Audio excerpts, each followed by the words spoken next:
नमस्कार दोस्तों, general awareness with Manish में आप सभी का स्वागत है। आज मैं लेकर आया हूँ बैंकिंग अवेयरनेस का पार्ट 2। हमारी एमसीक्यू की सीरीज़ चल रही है 500+ एमसीक्यू। आज उसका पार्ट 2 है। ठीक है, इसमें हम बात करेंगे टाइप्स ऑफ बैंक की और टाइप्स ऑफ बैंकिंग के एमसीक्यूज़ की। चलिए बिना वक्त गवाए हम शुरू करते हैं आज का सेशन।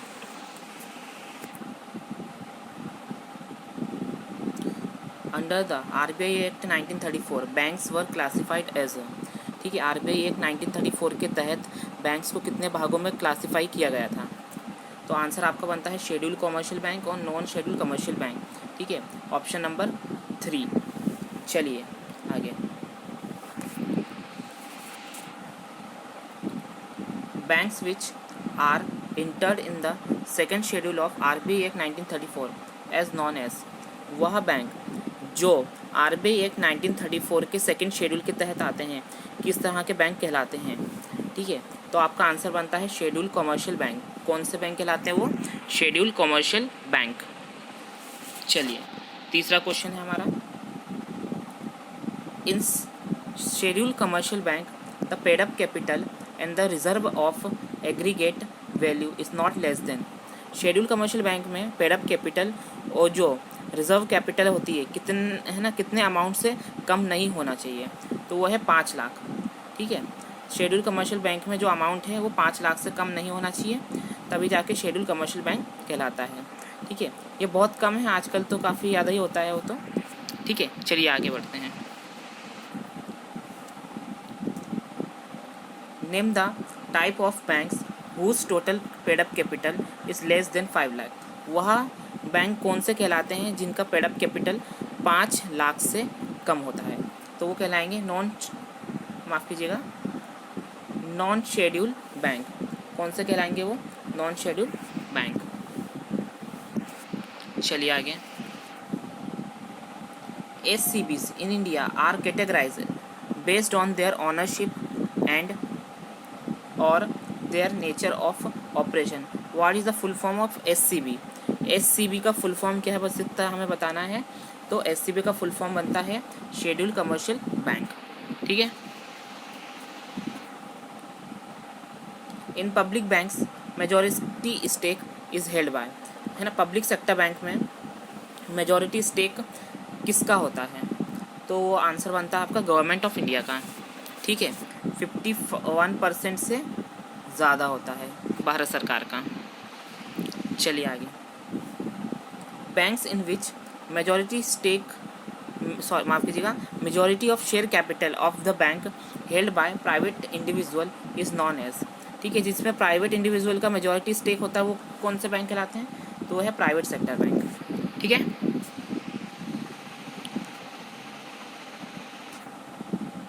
अगला question. Dash are registered and have their headquarter in the foreign countries but operated their branches in our country. वह बैंक जो रजिस्टर्ड हैं और जिनके हेडक्वार्टर विदेशों में हैं लेकिन वह संचालन हमारे देश, उनकी ब्रांचेस जो है संचालन हमारे देश में कर रही है, ऐसे बैंक कौन से कहलाते हैं? तो वो हैं फॉरेन बैंक्स, विदेशी बैंक कहलाते हैं। कौन से बैंक कहलाते हैं? ऐसे विदेशी बैंक कहलाते हैं। ठीक है, RRB were established under the provision of an ordinance promulgated on 26 September 1975 and Act of। ठीक है, जैसा मैंने पिछले वीडियो में बताया था कि जो भी एक्ट होता है 1 साल पहले आता है।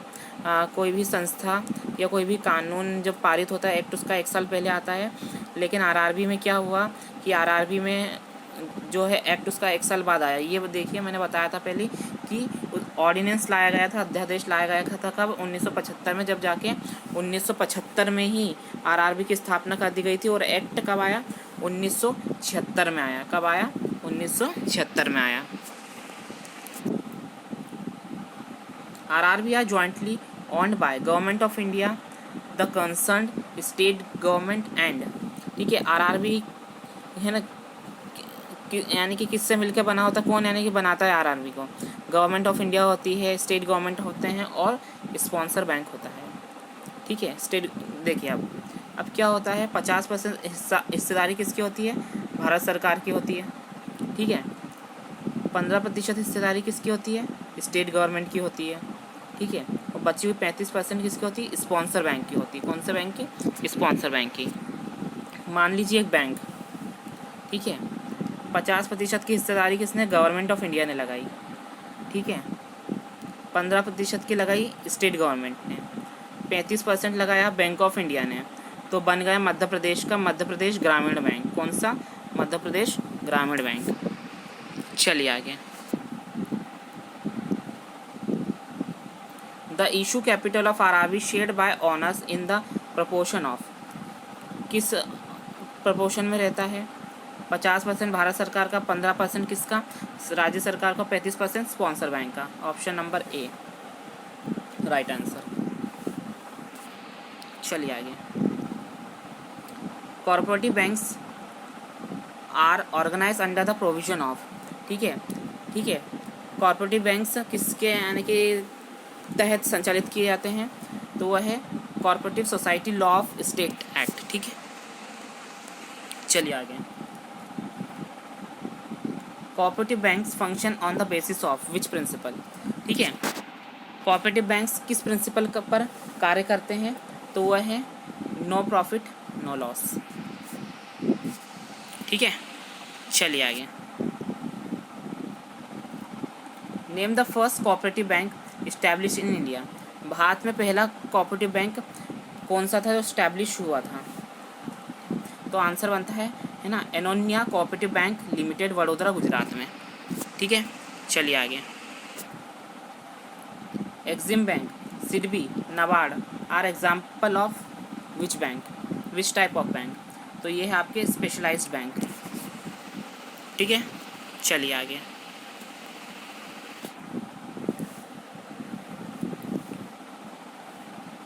Total number of RRBs in India. Bharat में कितने क्षेत्रीय ग्रामीण बैंक हैं? तो आंसर बनता है 45। The total number of schedule urban cooperative banks in India. Bharat में टोटल शेड्यूल अर्बन कोऑपरेटिव बैंक्सों की संख्या कितनी है? तो आंसर बनता हमारा 54। कितनी है? 54।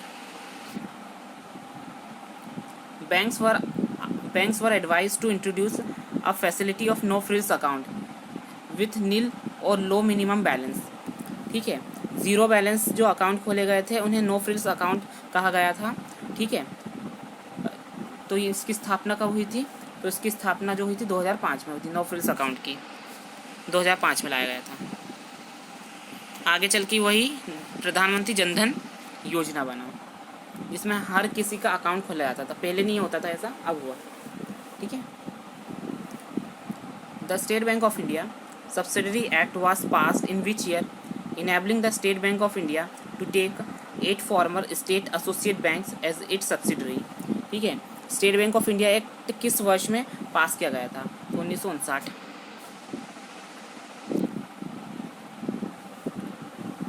The imperial bank of India transform into state bank of India in which year.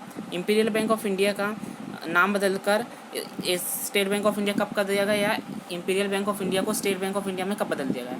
तो 1955 में। कब? 1955 में।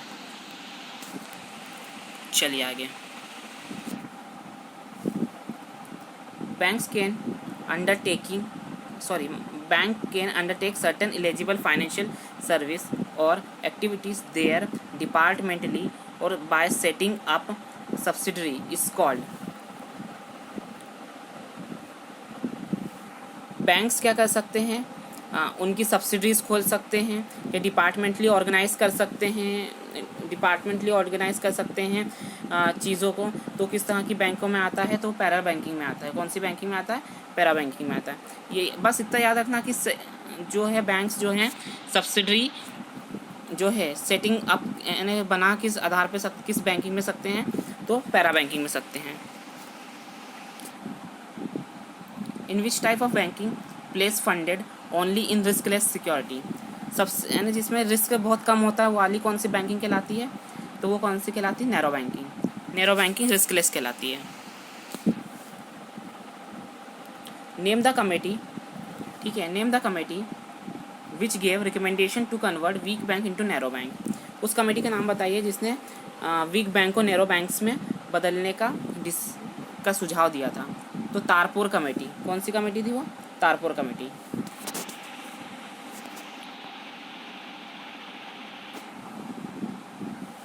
Tarpur committee.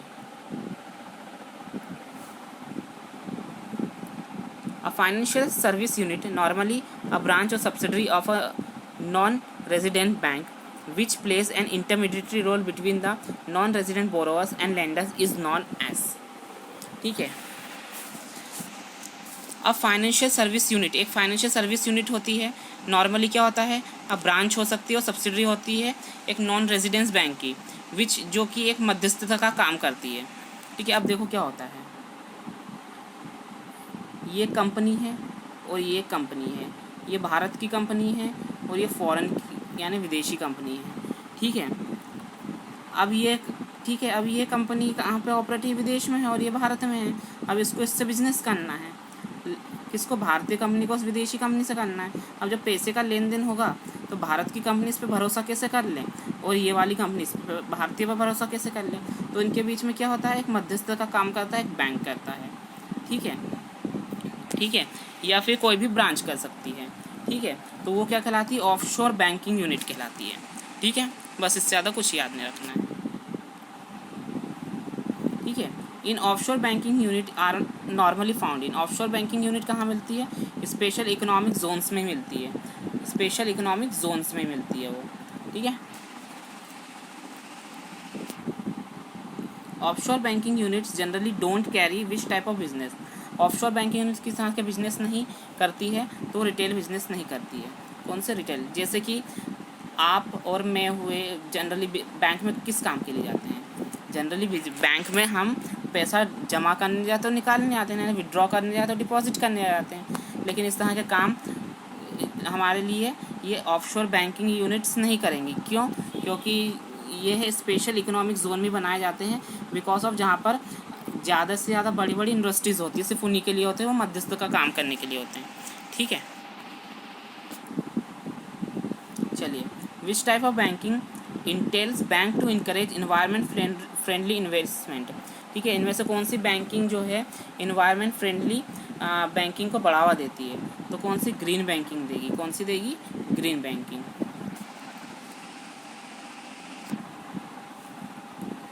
Which type of banking refer to the dealing of commercial banks with individual customer both on liabilities and asset side of balance sheet. ठीक है। Which type of banking refer to dealing commercial bank with individual customer, हर एक customer, आप में हुआ, कोई भी हुआ, उस तरह की बैंकिंग को क्या कहते हैं? Retail banking. मैंने बताया ना, सेविंग जो डेली काम के पैसा विड्रॉ करना है, डिपॉजिट करना है, वो रिटेल बैंकिंग में आता है। ठीक है। Fix current saving account comes under the which type of product offered bye banking. ठीक है। फिक्स अकाउंट, करंट अकाउंट या सेविंग अकाउंट यानी कि किस तरह के प्रोडक्ट में आते हैं जो बैंकिंग, माफ़ कीजिए, बैंक्स ऑफर करते हैं। तो किस तरह के आते हैं? वो लायबिलिटी होती है। किस तरह की होती है? लायबिलिटी होती है वो। जिम्मेदारियाँ, mortgage loans for example personal, housing, auto, educational are dash type of the product offered by banks. ये किस तरह के होते हैं जो ऑफर करते हैं? ये होते हैं असेट। क्या होते हैं? असेट। ठीक है। Banking service between the merchant bank and other financial institution such as a large corporation and the other banks are called. ठीक है। बैंकिंग सर्विस जो होती किसके बीच में? मर्चेंट बैंक और एक है ना बैंक के बीच में, वो दूसरे फाइनेंशियल इंस्टीट्यूशन के बीच में। मान लीजिए SBI और LIC। SBI क्या है? एक बैंक है, और LIC क्या है? एक इंश्योरेंस कंपनी है। अगर इन दोनों के बीच में बैंकिंग सर्विस हो रही है तो क्या कहलाएगी वो? तो वो कहलाएगी होलसेल बैंकिंग। क्या कहलाएगी? होलसेल में। कोई भी फाइनेंशियल इंस्टीट्यूशन हो सकता है, जरूरी नहीं है LIC का नाम लो आप, दूसरा कोई सा भी हो सकता है। ठीक है। Wholesale banking is known as, wholesale banking को का और क्या बोलते हैं? कॉर्पोरेट बैंकिंग भी बोलते हैं। ठीक है। Banking which is a multipurpose and multi functional financial supermarket providing both banking and financial service through a single window is known as, देखिए, banking which is multifunctional financial supermarket providing both banking and financial service, जो banking की service भी दे रही, financial service भी दे रही है, एक ही window पे, यानी कि हर काम हो रहा है। वहाँ पे क्या हो रहा है, बैंकिंग का काम भी हो रहा है, ठीक है।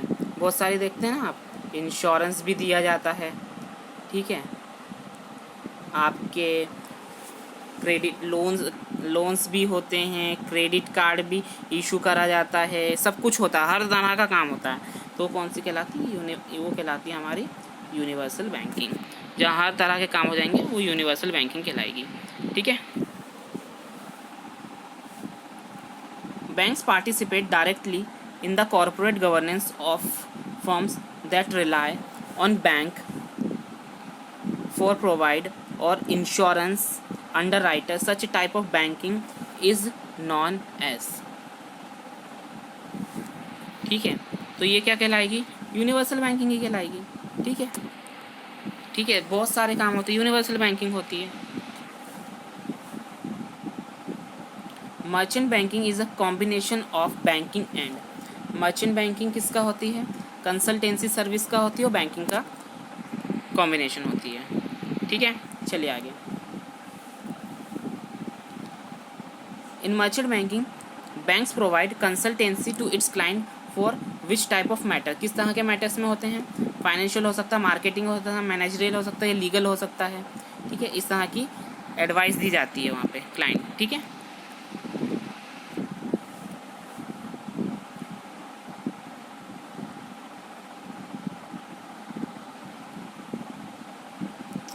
The banking in which the banks deal with large client such other bank corporation and multinational companies known as, ठीक है।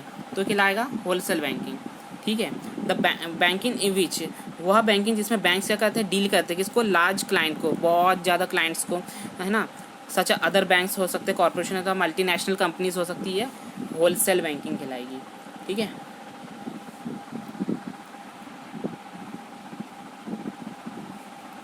The banking which are generally not provide any retail business, जो कोई भी रिटेल बिजनेस नहीं होती, वो कौन सी होती है, ऑफशोर बैंकिंग।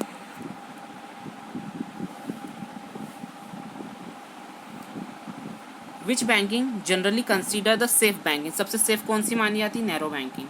क्यों, क्योंकि इसमें कहीं पर भी पैसा ऐसे नहीं लगाया जा सकता, सिर्फ यहाँ पर गवर्नमेंट सिक्योरिटी को बेचने और खरीदने में लगाया जा सकता है, ठीक है। चलिए आगे।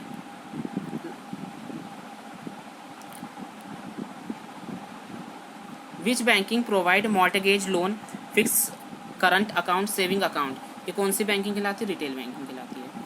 कौन सी बैंकिंग होती है, रिटेल बैंकिंग होती है, ठीक है। तो दोस्तों ये आज था हमारा पार्ट 2 बैंकिंग अवेयरनेस का। पार्ट 3 इसका आएगा मंडे को। पार्ट 3 कब आएगा इसका, मंडे को, ठीक है। फिर कल मैं लेकर आऊँगा आपके लिए जो रिसेंटली बैन हुए ना खिलाड़ी, बैन प्लेयर्स, वो हम कल डिस्कस करेंगे, ठीक है। तो अगर आपको वीडियो पसंद आए तो चैनल को सब्सक्राइब करिए। Thank you very much.